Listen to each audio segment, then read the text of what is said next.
In the heart of West Africa lies a land of lush green forests, a land rich with stories. This is the homeland of the Ashanti people. It is a place where history is not just written in books, it is woven into colorful kente cloth. It is beaten into the rhythm of the talking drums. It is alive in the spirit of its people. The Ashanti Kingdom, also known as Asante, is a name that echoes with power and pride. Their story is a magnificent tapestry of courage, wisdom, and an unbreakable connection to their ancestors. It is a story of a kingdom that rose from the forest floor to become one of the most powerful empires in African history.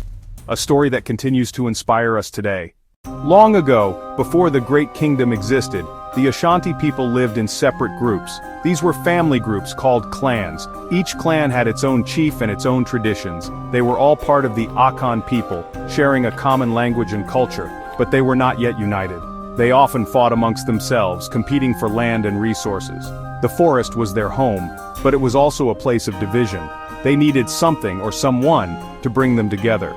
They needed a shared vision, a common purpose that would be stronger than their individual differences.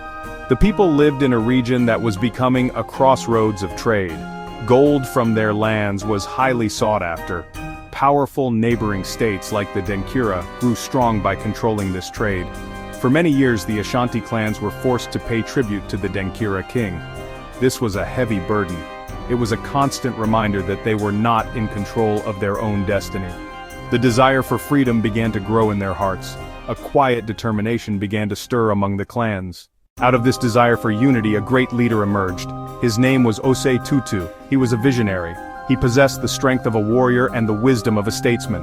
Osei Tutu was the chief of the Oyoko clan, one of the most prominent Ashanti clans. He had spent time in other powerful kingdoms, learning about their politics and military strategies. To help him in this sacred mission, Osei Tutu had a trusted advisor. This was the priest, Okomfo Anokie. They called a great meeting of all the clan chiefs. It was at this meeting that something miraculous happened. Okomfo Anokie, it is said, summoned a golden stool from the heavens. It floated down from the sky and landed gently in Osei Tutu's lap. This was no ordinary stool.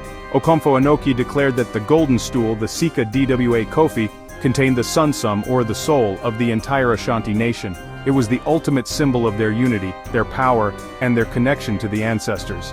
The stool was not to be sat upon by any king. Osei Tutu was established as the first Asantewaa, the king of the united Ashanti people. His role was to be the custodian of the stool and the guardian of his people. The legend of the golden stool was a masterstroke of political and spiritual genius.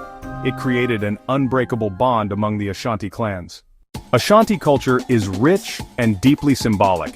Everything has meaning, from the patterns in their cloth to the way they greet one another. At the heart of their society is the family, and specifically, the matrilineal system. This means that family lineage, inheritance, and identity are all traced through the mother's side. A king would be succeeded not by his own son but by his sister's son. Spirituality permeates every aspect of Ashanti life. They believe in a supreme creator god, Nyame. But they also honor a pantheon of lesser deities called Abasam, who act as intermediaries between humans and Nyame. Art is not just for decoration in Ashanti culture, it is a language. Adinkra symbols are a perfect example. These are visual symbols, each with its own unique name and meaning, that represent proverbs, concepts, or philosophical ideas. Another famous art form is kente cloth. Originally it was worn only by royalty. The social structure of the Ashanti kingdom was highly organized. At the top was the Asantewaa, the king who reigned from the capital city of Kumasi. For the Ashanti, gold was more than just a precious metal. It was the physical manifestation of life's vital force, or Kra. It was believed to be the earthly counterpart to the sun. The kingdom was blessed with rich deposits of gold, and this wealth became the engine of their economy and the symbol of their power. Gold dust was the currency used for everyday trade. People carried small scales and weights called abramu to measure it out precisely. The Asantewaa held ultimate control over the gold. The royal court in Kumasi was a dazzling sight. The king, his chiefs, and his officials were adorned in magnificent gold jewelry. They wore heavy cast gold rings, bracelets, and pendants. This immense wealth naturally attracted traders from far and wide. The Ashanti established sophisticated trade networks that stretched across the Sahara Desert to North Africa, and later, to the European forts along the coast. They traded their gold and cola nuts for goods they needed, such as salt, textiles, and firearms. But gold was most important as a symbol of the king's divine right to rule and the soul of the nation itself.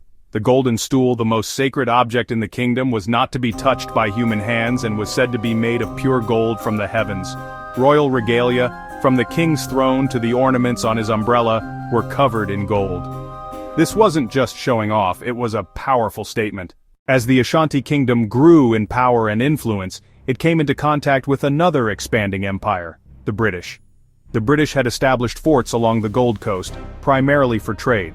At first, their relationship was based on commerce. But as the 19th century progressed, British ambitions grew. They wanted more than just trade. They wanted to control the land and its people. This set the stage for a long and bitter conflict that would span nearly a century. The fundamental clash was over control. The Ashanti saw themselves as a sovereign nation, masters of their own domain. A series of wars known as the Anglo-Ashanti Wars broke out. There were 5 major conflicts in total. The Ashanti army, though often outgunned by British technology, was a formidable force. One of the most significant conflicts was the War of 1874. The British, led by Sir Garnet Wolseley, launched a major invasion of the Ashanti kingdom. After fierce fighting, the British forces managed to reach and capture the capital, Kumasi. They looted the royal palace, taking countless treasures, and then they destroyed the city with explosives, burning it to the ground. Despite this destruction, the Ashanti spirit was not broken. The kingdom endured. They exiled the Asantehene, King Prempeh I, to the Seychelles Islands in 1896. They declared the Ashanti territory a British protectorate. For the British, it seemed that the long struggle was finally over, but they had made one critical mistake. With the Asantehene in exile, the British believed the Ashanti were finally subdued. In the year 1900, the British governor, Sir Frederick Hodgson, made a fateful demand. He called a meeting of the remaining Ashanti chiefs in Kumasi. He told them that since their king was gone, he, the representative of Queen Victoria, was now their ruler. And to prove it, he demanded that they bring him the golden stool so that he could sit on it. A gasp of horror and outrage swept through the assembled chiefs. To them, this was the ultimate insult. The chiefs were stunned into silence. They were afraid and uncertain of what to do, but as they debated in secret, one voice rose above the rest. It was the voice of Yaa Asantewaa, the queen mother of Ejisu, a nearby state. She was an elderly woman, but her spirit was fiery and strong. Seeing the fear in the men, she stood up and delivered a speech that has become legendary. She shamed the men for their cowardice. She declared that if the men would not fight to defend their sacred stool, then the women would. Yaa Asantewaa became the commander-in-chief of the Ashanti army. She rallied the people and led them in a final, desperate war against the British. This conflict became known as the Yaa Asantewaa War, or the War of the Golden Stool. For several months, the Ashanti forces under her command laid siege to the British fort in Kumasi. They fought with a ferocity born of desperation and sacred duty. In the end, the superior firepower of the British military proved to be too much. Yaa Asantewaa and other leaders were captured and also exiled. On the surface, it seemed like a final defeat. But in a deeper sense, it was a victory. The British never found the golden stool. It remained hidden, safe. The fighting was over, but the Ashanti identity remained. For decades, they lived under British colonial rule, but they never forgot who they were. They kept their traditions alive. In 1924, after years of petitioning, the British allowed King Prempeh I to return from exile. As the 20th century progressed, a new kind of fight began. This was the fight for independence, not just for the Ashanti, but for the entire Gold Coast. Ashanti leaders played a crucial role in this national movement. They joined with leaders from other ethnic groups like Kwame Nkrumah to demand freedom from British rule. In 1957, their dream became a reality. The Gold Coast became the first sub-Saharan African nation to gain independence, and it was renamed Ghana. The Ashanti Kingdom became a traditional region within this new country. The Asantehene was officially recognized as the traditional ruler of the Ashanti people, a figure of great cultural and spiritual authority. The kingdom was no longer a sovereign political state, but it was, and is, a vibrant and influential cultural one. Today, the Ashanti Kingdom thrives within the Republic of Ghana. The Asantehene, reigning from the Manhia Palace in Kumasi, continues to be a deeply respected figure. He presides over traditional ceremonies, settles local disputes, and champions development and education for his people. This unique arrangement allows the Ashanti to maintain their rich cultural heritage while fully participating in the life of the modern Ghanaian state.